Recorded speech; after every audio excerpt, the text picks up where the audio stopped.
Hürmetli kitap anlıqçılar, huzurunlarda Toğluq Tömürxan namlıq romanның davamı. Toğluq Tömür Ақсақал Шыравыл Тоқтавиның үйді yoruq dunyoga ko'z ochgan edi. U aqliga kelsa, opsi Мәңлі Xatun, To'xtavi qabilasining ulug' amiri, Ақсақал Шыравыл Тоқтавиning amridagi to'qal xotin ekan. Uning tang dematliklari uningdan qochsa, cho'ng odamlar opsi Мәңлі Xatundan o'zlarini ner tortib yurishyapti. Şuna 6 yaşqacha u o'z yolg'iz o'ynab o'sdi. 6 yoshga kirgan kuni opsi uningga hozirgi otasining asrab olgan otasi ekanligini, o'z otasining burunla o'lib ketganligini, o'zlarining otjunining To'xtavilardan bo'lmasdan, balki boshqa bir oliy nasabga mansub ekanligidanla aytib bergan edi. Uning To'g'luq Tömür degan ismini opsi Мәңлі Xatun qo'ygan edi. To'g'luq Tömür 6 yoshga kirgan yili asrab olgan otasi Ақсақал Шыравыл Тоқтави uni necha kunlik yiroqdagi to'ng'izliq jangilda qo'y boqadigan malchilarga qo'shib qo'ydi. U shu ketgan beti to'ng'izliq jangilini saqmasak 10 yil makon tutdi. To'g'luq Tömürga 10 yillik umrlik hayotini mana shu to'ng'izliq jangilida mol beqish bilan o'tkazishga to'g'ri keldi. Mushu 10 yillik malchilik hayotida uningga aran 3-4 qatim toza kiyim kiyishga to'g'ri kelgan bo'lsa kerak. Har yili kiyimlarini almashtiradi. Lekin uning eginlari titilib, yana kiyishga amalsiz qolgandilar, ondan xo'jayini tashlab bergan nimkash kiyimlarni kiyib oladi. Bunimi hozir To'xtavi qabilasining ulug' amiri Ақсақал Шыравыл Тоқтавиga to'qal xotin bo'lib turayotgan mehribon opsi Мәңлі Xatun avatib bermasa, umr bo'yi dalodagi qo'ng'iroq tikan oq yantoqlarga ilinib, titilib ketgan ashu ko'ni anglini kiyib yurgan bo'ladi. Ish qilib, To'g'luq Tömür uchun usti bosh kiyim deganning o'zi nima? U butun balliq hayotining ko'p qismini belidagi zodil yo'tkab boqmagan birli po'tisini bog'lash bilan o'tkazdi.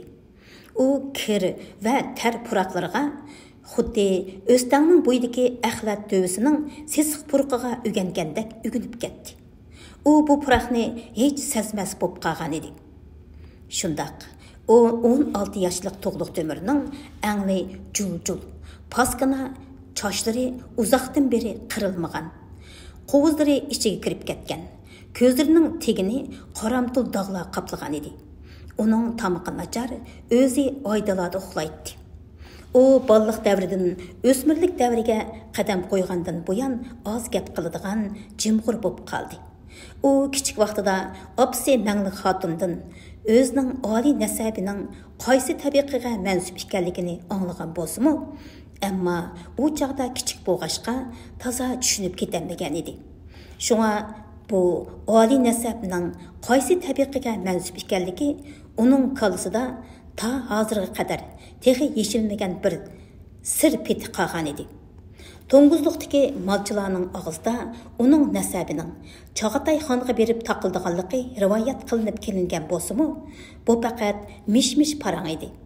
Shunga To'g'luq Tömür bir qitim ovuliga berib oziq tulik akilish fursatida bu ishning o'jri-bo'jirini aniqlab beqish uchun asrab olgan otasi Ақсақал Шыравыл Тоқтавиning oldiga borgan edi. Biroq u qeri tulka bu ish to'g'riliq hech nimani degil unimidi. Faqat opsi Мәңлі Xatunlar uningga kishilarning og'zida eqib yurgan bu rivoyatning rost ekanligini, otasi Chag'atay xoni Esen Bug'axondan uningga nom nishon sifatida Chingizxonning hayot vaqtida ismi uyulgan bir oltin tamtakning miros qolganligini, hozir bu oltin tamtakning Ақсақал Шыравыл Тоқтавиning qo'lida ekanligi haqida to'limi ta'sirli qilib so'zlab berdi. Әдісі қақ сәһәрдә To'g'luq Tömür Шыравыл Тоқтавиning uyiga kirganicha uni yotgan yerdan yoqasidan tutib so'rab qo'pirdi va agarda otamdan qolgan oltin tamtakni yaxshilikcha menga ko'rsatmaydigan bo'lsang, uy puying bilan oyog'ingni osmon qilib qo'yaman. Sen Sen o'g'irlik qilgan uyalmaydi, o'g'rin tutgan o'yladi deb o'ylamsan, turgan yeringdan qimirlamasdan oltin tamtakni tepib bersan deb vaqirdi. To'g'liq Temirning nashtardek sanjilib turgan ko'zlari oqsoqol Shiravil To'xtavining kolisiga taqim mixi qaqqandek bo'ldi. Uning yuragi siqilib, yerilgandek bo'lib, aylangan teri ustiga o'tirib qoldi va uning payrining yomonligini ko'rib, ilojsiz hijoydi. Men o'ynashib qo'ydim. Chaqchaqlashdim. Seni rost bilamdo, bilmamdo deb sinab ko'rgan edim. Sana ashu oltin tamtak kerakmi? Bo'ladi. Men hozirning o'zida sana tepib ko'stay. U shundoq deginicha o'milab berib, titrab turgan yeliqi qoqma sanduqni ming bir tasdikda ichib, bir oltin tamtakni ilib, To'g'liq Temirga uzatdi. Bu olqanchilik cho'ngluqdagi yo'lvoz suratlik oltin tamtak edi. To'g'liq Temir oltin tamtakni qo'liga ilib, kishilarning og'zida eqib yurgan so'zlarning rivoyat emasligiga chin putdi. Bu chaqda bir turlik illiq iqim uning putidan toki beshigacha ko'tarilib, vujudini titrab besib ketdi. U oqsoqol Shiravil To'xtavining uyidan chiqqan peti, udul to'ng'izliq jangildagi o'tovi qarab mangdi. To'g'liq Temir iqin yaqsidagi qora yog'ochning soyisida o'tirib, belidagi potisining bir uchini yashdi va uningga tugilgan ko'mash nonni oldi. Teriq undan pishirilgan va o'shtilib necha parcha bo'lib ketgan non to'pchangda paskinlashib ketgan edi. U nonni iqin suvda pokiz chayqagandan keyin ishtaha bilan yeyishga boshladi. Opuqdan əmdila ko'tarilayotgan quyosh o'zining oltin nurini yer yuziga choshmoqda edi. Yava bo'ljirganning belgilaridagi mo'dirlab turgan shabnam tomchilari atdiganlik quyosh nurida zumratdek yaltirab turadi. To'g'liq Temirning putining ostida ikki ko'ziga qip-qizil qon to'lib ketgan podichi ishti bo'ri bosar yotadi. Vushar padichi ishti tuyuqsiz bir narsani sezgandek qilib, beshini ko'tarib xirqirab qo'ydi. To'g'liq Temir o'rnidan turib atrofga qarab edi. Yiroqda uning qarab kelayotgan bir otliq odamning qarshisi ko'rindi. U ehtiyot yuzidan o'qiyasini qo'liga ilib, o'qni besib batlab turdi. Yeliq odam yiroqdan vaqirab ketdi. Bu men, To'g'liq Temir, meni tanimidingmi? Men Tosh Temirga. Kelayotgan otliq odam haqiqatan tonish odam edi. To'g'liq Temir batlaklik o'qiyasini tushirdi va qahrlik qovayotgan bo'ri bosarni vaqirab yurib jim qildi. Otliq odam qariyag'ash ostiga kelib otdan tushdi va To'g'liq Temir bilan tinchlik omonlik so'rashdi. Tosh Temir Bahadur, atdiganda bu tarafga o'tib qopsan-ku. Birasini izlab chiqqanmiding? Deb so'radi To'g'liq Temir uning qo'lidan otning chulvurini elib turib. Amanmisan To'g'liq Temir? Dedi Tosh Temir Bahadur uning savoliga javoban. 3 kundan beri seni uchratmadim. Shunga atdigan bo'lsa-mu, sening bilan ko'rishib kelay deb bu tarafga o'tishim edi. Qani nonga boq deb uni taklif qildi. Atdiganlik quyosh ko'k osmon bo'shlig'ida tinchgina uzatdi. Kunning ziminga sexiylik bilan takshi sepayotgan illiq nuri bosh ko'tarib chiqqan ko'katlarni tuvigacha poqiritib turadi. Havoda illiq yoz shamoli yenik so'qmoqda. Qilin yulg'unlarning qizg'uch pöpüklük gülleri bilen bezalgan çöldüknün havasını türlük çöl ösümlüklerinin xuşpıraqları qaplab algan edi. Havada illiq yoz shamoli yenik so'qmoqda. Qilin yulg'unlarning qizg'ush pöpüklük gülleri bilen bezalgan çöldüknün havasını türlük çöl ösümlüklerinin xuşpıraqları qaplab algan edi.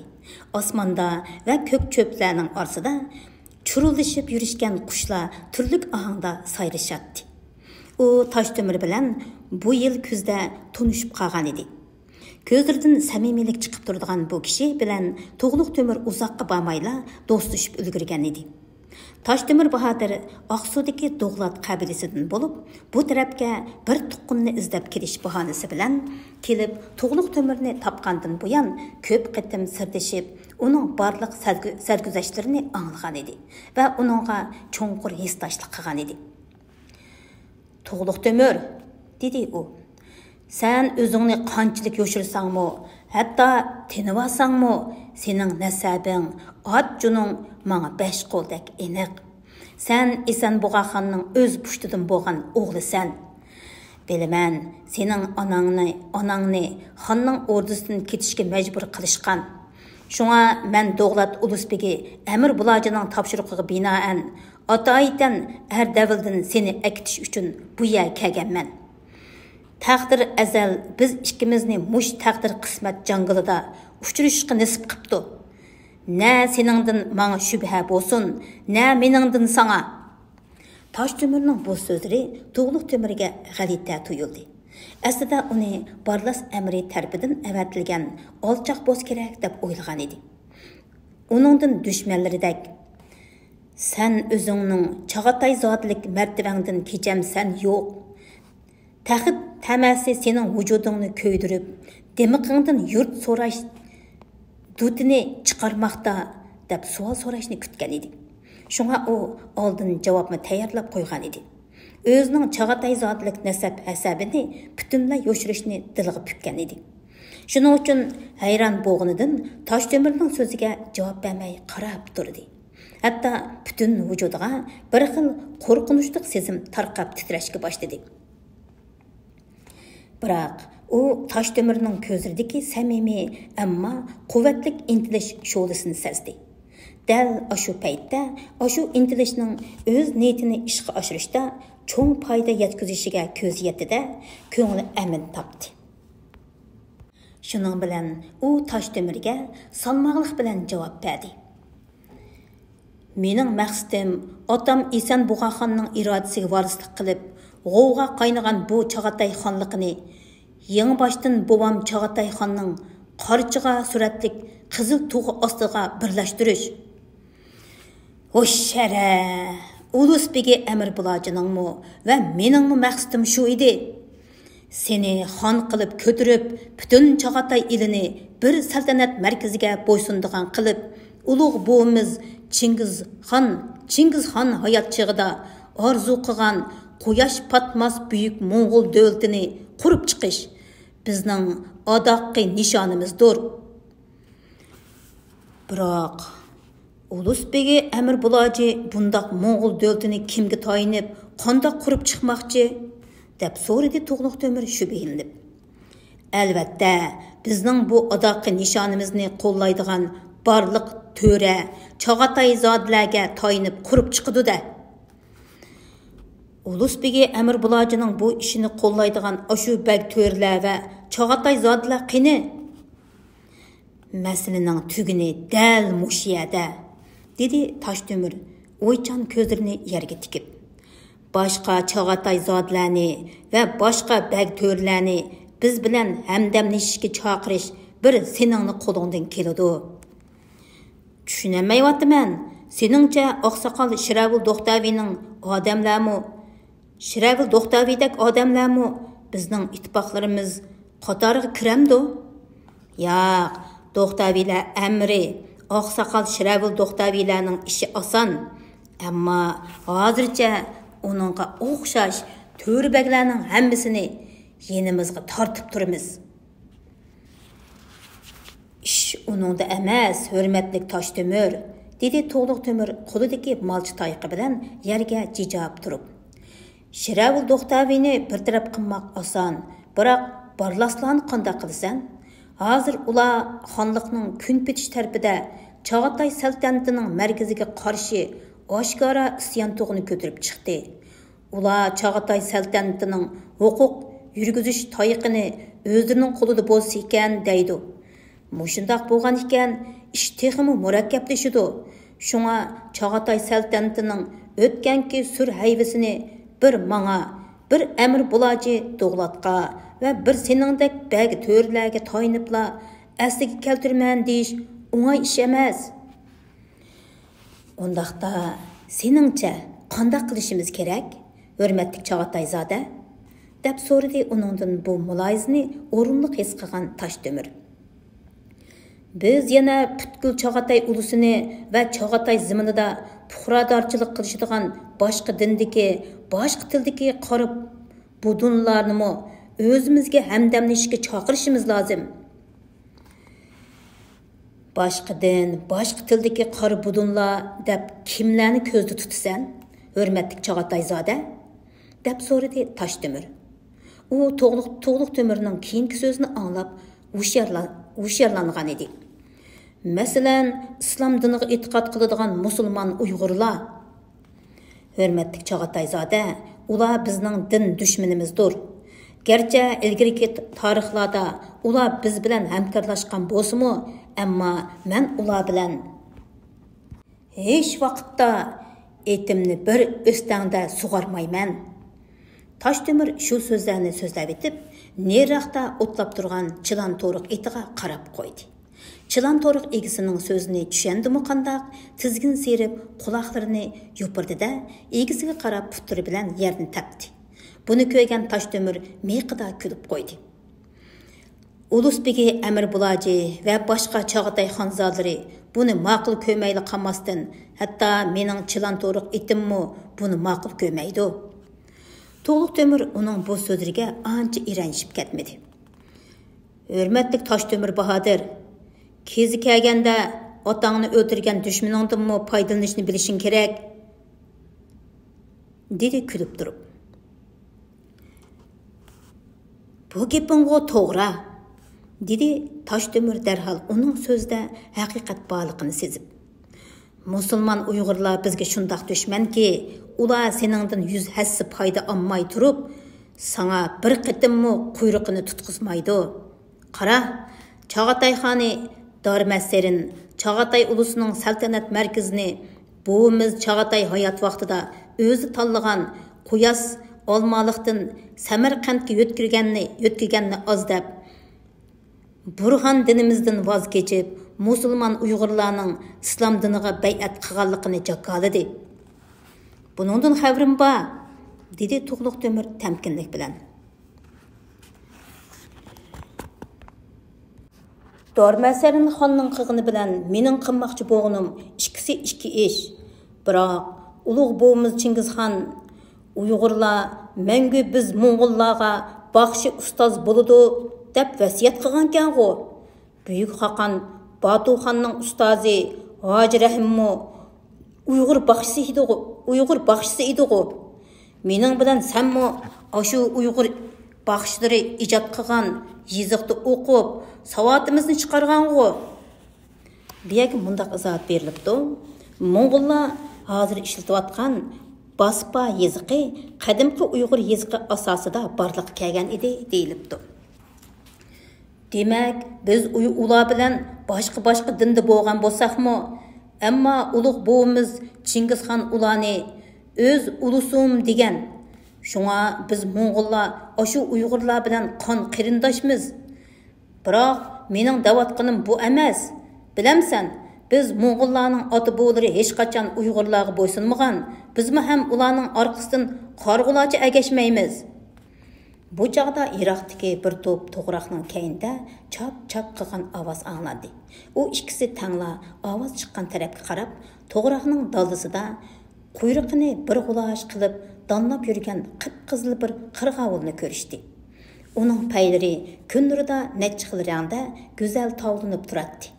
U o'zidan 50-60 chomdam yiroqlikda turgan bu odamlardan qilchimi ayminmasdan chop-chop qilib sayrab donlab yuraverdi. To'g'liq Temir darhol qo'liga o'qyasini oldida belidagi po'tisiga isig'liq saqdaqdan bir tal o'qni ilib o'qyaga bosdi. Ondan qirg'ovulni chanlab turib o'qyaning kirichini qo'yibdi. Kirishdan etilgan ya o'qi vingida qilgan peti uchib berib, heliqi ko'rang qirg'ovulning bo'yniga sanchildi. To'g'liq Temirning marganligiga chin dildan qoyil bo'lgan Toshtemir. "O'shara, Atаңғы рәхмәт. Дәвәткенні өзімі сәзмәй қалды.